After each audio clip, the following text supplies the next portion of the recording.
So I wanted to, before we officially get started, even though we're rolling, I wanted to say congratulations on the newborn or the pregnancy, right? It's the pregnancy? Yeah.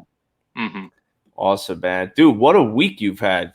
Pregnancy announcement, winning at the Dana White Contender Series, getting that contract. How do you feel, bro? It all kind of hasn't sunken in yet. Just 10 days ago or, 15 days ago, I was like, well, I won my LFA fight, but I still got bills to pay. I don't know what I'm doing about this pregnancy. I don't know anything I was going to do in the next month. And everything kind of just fell into place perfectly for me. Baby's doing the end of January, early February. And, now I'm a UFC fighter. And that's all big changes for me. Wow. It's amazing, bro. Like I'm happy for you. Because it's like it's such an amazing time in your life right now that you're never going to forget this, man. It's so cool.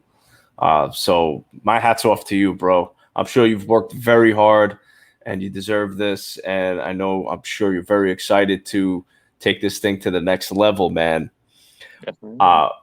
When did you find out that you were going to have an opportunity to be on the Contender Series? So I fought on Friday. And I would say about 4 days after my last fight. So maybe like July 18th, maybe, or like July 20 something. I didn't have a lot of time at all to process it. And I was on it for sure. My agent started off the conversation. He's like, hey, 5,000, you want to take it? I'm like, sure, why not? And he's like, oh yeah, and it's UFC. And I was like, well, that's even better. Pay my rent and make my dreams come true. So, yeah, I was just fishing for crawfish, just chilling with family. And then the entire day got changed. Then I had to drive back home so I could get 4 days of training in before I had to cut weight. It was crazy. Wow. Holy cow, man. So your agent was in touch with UFC. Did they contact him and then he reached out to you? Is that how it went down? Yeah, exactly. He's like, oh, yeah, fight dropped out for Contender Series. And then I was on the short list. I was told that I should be ready for like September, October. So I was, eating, I probably ate like 4 boxes of ice cream sandwiches when I was out of town. And he's like, how's your weight? I'm like, don't worry about it. I'll starve myself if I have to make this work. And yeah, it worked. It certainly did, man. I mean, and talk about being an opportunist. You weren't scheduled to be on, and look at it that you had this opportunity. You took full advantage of it. And boom, now here you are winning the fight. You had a great fight, by the way. Congrats on that, man. I mean, you really did a great job. Ground game was phenomenal, in my opinion. I enjoyed watching you fight. What was the training like for you, though, leading up to this? I know you said you ate a lot of ice cream sandwiches, man. So, how was that weight cut for you? Well, luckily, when you make weight twice in 20 days, it's hard for you, even if you did your absolute worst, like you ate whatever you wanted, it's kind of hard to just wreck your body. And then 10 days later, be wrecking your body again and gain weight. So the second weight cut is actually pretty easy, 20-ish pounds. But, when you're dieting 10 of the last 20 days, it's actually pretty easy. So I was fat happy for 4 or 5 days, but the second weight cut was easier than the first, so no complaints here. That's amazing, man. Good for you. Dude, I think I may just have an ice cream sandwich tonight because of you. I appreciate that, bro. So a pretty amazing stuff, man, seriously. And, obviously, now where do you live? Oh, I live here. I live in Las Vegas. Oh, you are? Oh, dude, so you're local, man. So you're just a little short drive away to the Apex Center. Yeah, I'm like a mile and a half away. I could walk there. Wow, dude! Now you could be jogging outside past that place. Yeah, jog outside, get my free meal. Sit in the cryo chamber, and then jog back. Yeah, it's pretty good, nice setup I have. Oh yes, you do, man. That's dope. So now that all of this has happened for you, looking back at the fight itself, what were your thoughts leading up to the fight?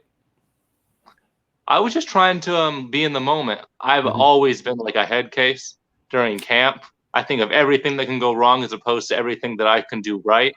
I'm always like, what if he can do this? What if I get knocked out in 12 seconds? So what if I if I have a bad weight cut? But for this fight, I just had to worry about what I could do on fight night.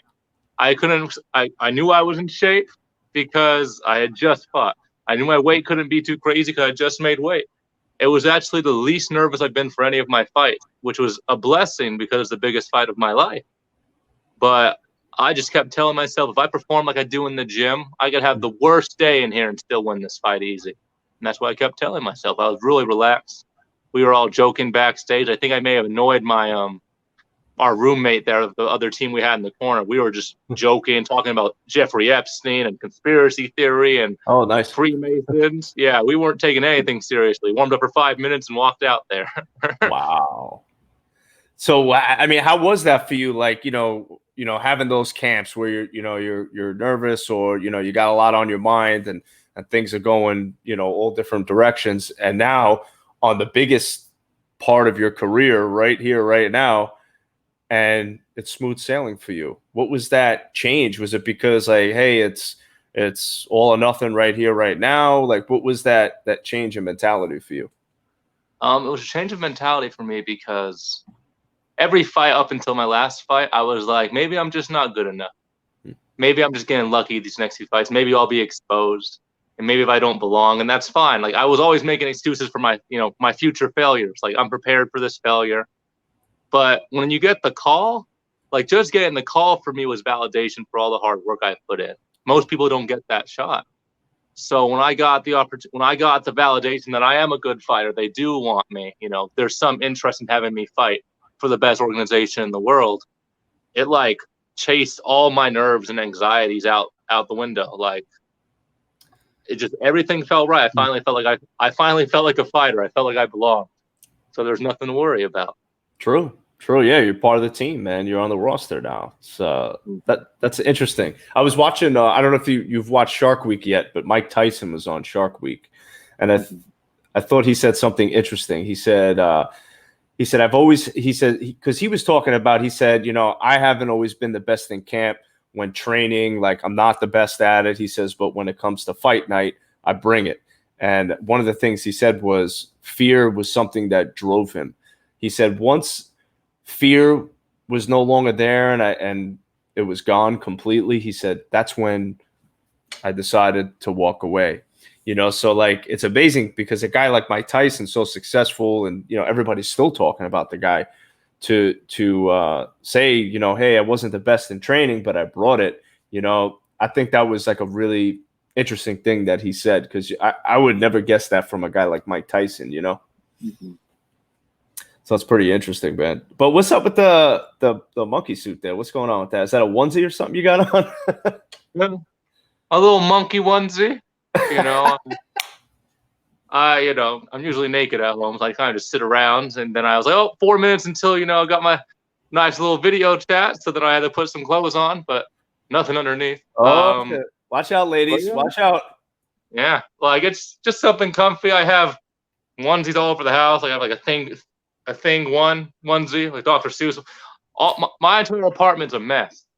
There's just, food, ice cream cartons, and pajamas everywhere, and then books. Like, I'm kind of right now it's been a hectic month, so everything's a little dirty. Wife's pregnant, and I'm not the best cleaner, so everything's in disarray. But yeah, we're just kind of relaxing.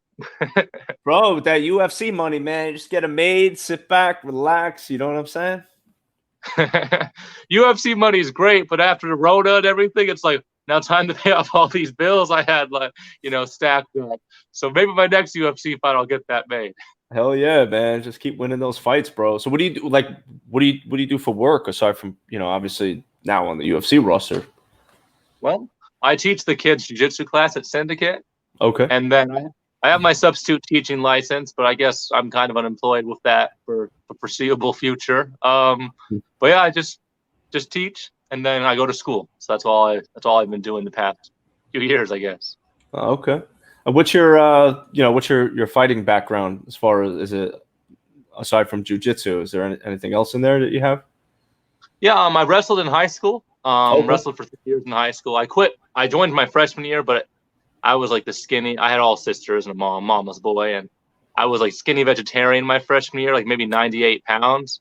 And wrestling is just super hard, super intense. And I just wasn't ready for that. So I quit, saw The Ultimate Fighter on TV, decided maybe I should go back to wrestling so I could be a fighter one day.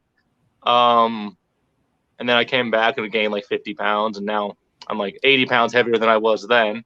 Wow. But yeah, I wrestled. And then I coached wrestling for 2 years out of high school and then focused on myself. Amazing, man. And then, so when did you make that transition into mixed martial arts from wrestling? Well, I trained jiu-jitsu and judo a little bit, like during high school.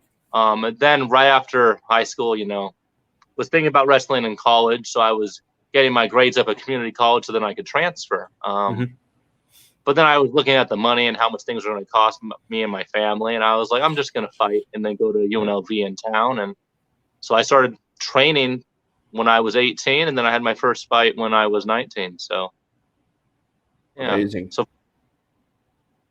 and how old are you now? I'm 25 and a half. Oh, 25 and dude. Yeah, don't forget that half, bro. Don't forget the half. Oh, that's cool, man. So, so you've been professional for how many years now? I've been professional for 4 years, 2016. I was only amateur for a year and a half, and that included 9 months because I had a knee surgery. So, yeah, I was amateur for a very short amount of time. Was that ACL? Partial ACL and then meniscus. They thought my ACL was completely torn, but then when they opened me up, they saw that I was actually having blood flow and I was healing. So, just got a trimmed up ACL. But it's my fault. I was trying to do Mortal Kombat, like the spinning dragon sweep. I did it on the heavy bag and blew out my knee. The last words were probably like, "Hey, coach, look at this," and then I hurt myself. So, yeah, it was embarrassing, but it's a lesson learned. Yeah. Hey, did you watch Contender series last night? I did. You saw that elbow dislocation?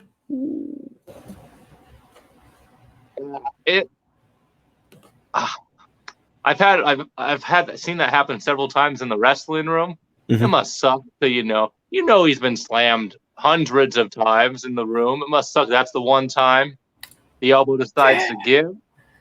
That it was kind of gross looking too, but that's a rough way to have the fight end. It was just heating up too. So yeah, it looked like it was ready to get really interesting, and it sucks, man. The way he had to brace his fall that way, and it just that hand slipped from under him, man.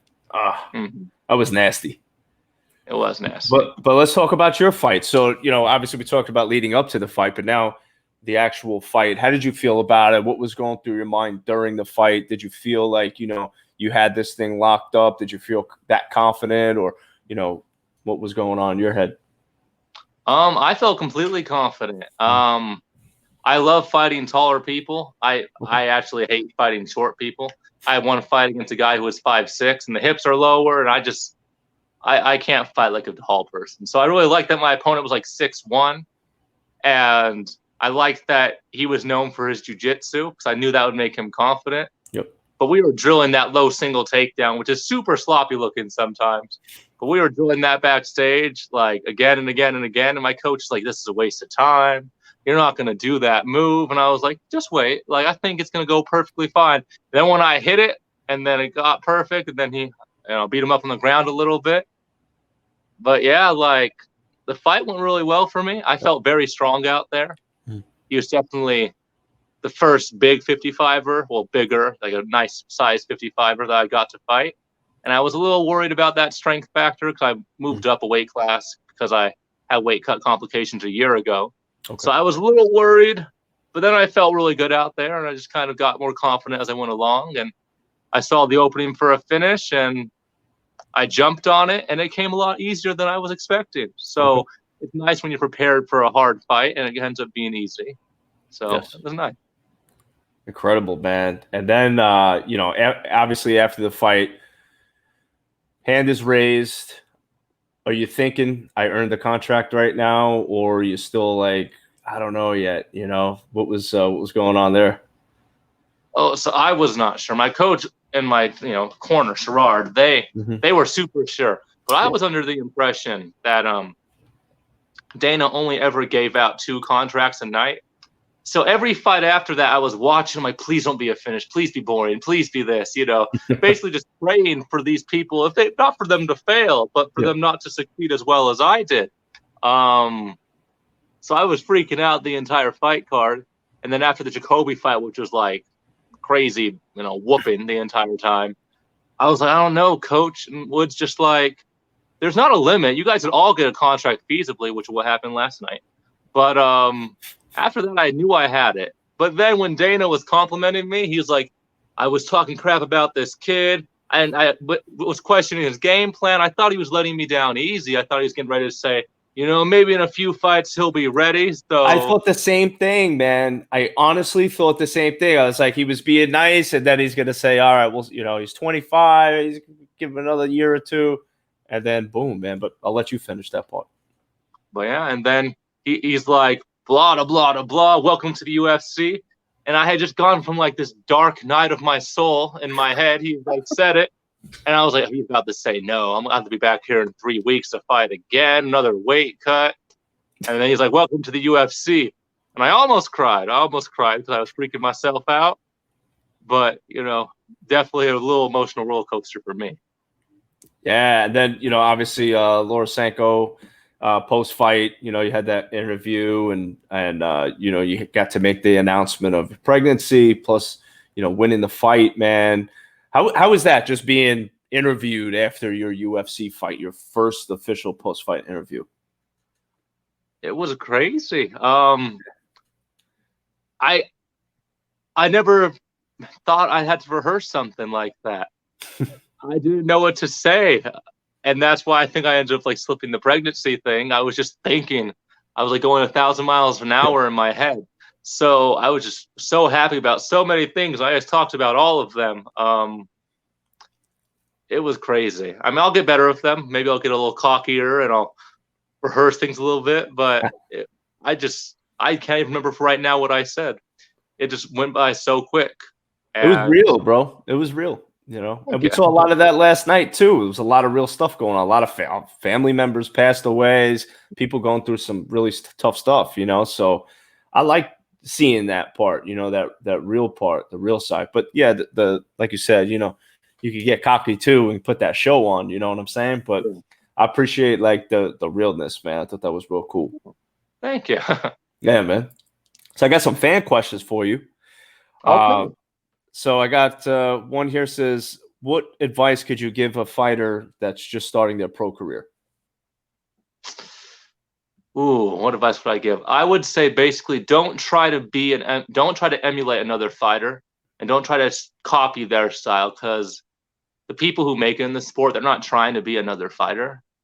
And I feel like if you're trying to fit yourself into somebody else's mold, you'll never be the complete fighter that you can be. You got to focus on what makes you unique as a fighter, what strengths that you have. I know when I first started out, I wanted to be Lyoto Machida. I wanted to have my hands out like a karate player, and I wanted to move and be cool. That wasn't me. I had a completely different base. I had a different skill set. But I definitely would just say, focus on what makes you you, and just double down on that. Because I think that's how stars are made in this sport. That's what's up. That's really good advice too. Yeah, like find yourself, find who you are, and bring that to the table. So yeah, I'm with that. And then another question. Let's see. What did you do to celebrate after you won the contract? I'm very boring. So what I did, I have a gluten sensitivity and a dairy, and I'm lactose intolerant. So what I did after that fight, I had half a waffle and got lockjaw on a migraine. And then I went home. And read some Stephen King and like laid down and watched like a TV show of my wife. I'm incredibly boring outside the cage. I'm just a normal person. I'm a nerd. But that's what I did. I nursed a migraine that came from gluten, and I read some Stephen King. Hey man, listen. You ain't killing nobody. Nobody's getting hurt outside the octagon, so you got to do what you got to do, man. Yeah. I'm with it, bro. Waffles, though. Lockjaw, tough. That's a tough one. Yeah. And then did you talk to Dana White after? And any idea when your next fight will be? We like did a brief little greeting, like, good job, kid. I'm a cool, fist bump. That's all I got. He pointed at me during a press conference. Definitely the highlight of our relationship. He's like, that kid over there. I'm like, yeah, I'm that kid. So that was the extent of our conversation. When my next fight will be, I told my agent I either want to fight next month or 5 or 6 months from now. Okay. I either want to jump right back out there or I want to actually put on some muscle. I've never done weights consistently before. Okay. I've always just done body weight and I've always just wrestled. I'm excited to get a little swole, get some, meat under the hood right here. Yeah, Maybe bro. get some, Fill up that monkey suit, bro. Yeah, fill out this monkey suit, get a gorilla suit after. I just want to put on some size so I could be a little bit stronger for the division. But either I'm hoping like March or April at the latest. But if not, next month, hopefully, maybe something will fall off and I'll get to hop in last minute again. That's what's up, man. I hope it happens, bro. I think I can speak for the fans that have reached out to me, and I'm sure other fans that we're looking forward to seeing you in there in an official, UFC pay-per-view, and see what this monkey suit could do on the big stage, man. I think it's going to be great, brother. Yeah, I'm excited to see that too. Hell yeah, man. And so what's next for you in the immediate future outside the cage? What's next for me in the immediate future? I gotta get my classes picked out for this upcoming semester. Gonna figure out, how to handle all those online classes. Gonna have to upgrade my Wi-Fi. I just got Wi-Fi a month ago. Basically, my plan's just Wi-Fi. My plan's basically just to, try to act like my life didn't change. Cause I still have other goals I have to handle. I'm gonna finish a few Stephen King books this month. Gonna finish It and Misery, hopefully, and that's my plan. Misery, bro. That I didn't read the book. I saw the movie, and that movie always freaked me out, man. Because I'm like, yo, that could actually happen. Mm-hmm. It could. Be careful. I know. Well, I got some creepy messages from some fans after my fight. I won't be surprised. I'd be down. I mean, I'd be flattered and terrified. But if a fan wants to kidnap me, I respect that. What kind of creepy messages did you get? I'm curious now. So because of my after fight celebration and the splits and the twerk, it was like more of a jiggle, more of a butt jiggle. I wouldn't say it was a twerk per se. So initially I had like a giant wave, like, you're the first openly gay fighter, and I was like, okay, cool, I guess. I mean, not open, and then. So I got a lot of creepy posts about that. Then lots of pictures of certain parts of the male anatomy I have never gotten before. Whoa! Yeah, it went like all from a split and a twerk. All from a split and a twerk. That's all I had to do. So if you're a man looking for men, that's all you got to do, I guess. Oh. But then those quickly turned to like a lot of hate messages. Like, how dare you play us like that? And I'm like, I didn't know I was playing any games, but I got like, yay, rainbows and penis pictures, and we're here for you I hate you, blah, blah, blah. It was crazy. So you know what it was? You shot their hopes down, bro. That's what happened. I shot their hopes down. They didn't know how to handle it. They didn't know how to handle it, man. But the split was pretty dope, bro. I gotta say, I can't do it like that. I need assistance, but you got it, bro. Right on. Huh? So, man, I want to thank you for taking the time to be on MMA Uncensored, man. Congratulations, not only about the contract, but your upcoming pregnancy, childbirth in January, February. We'll definitely keep a lookout, man, for the little monkey. So that's awesome, man. Wishing you nothing but the best, brother. Thank you very much. You got it, man. We'll see you soon. I got a feeling. All right, I'll talk to you guys soon, I'm sure. Take care, brother. Take care.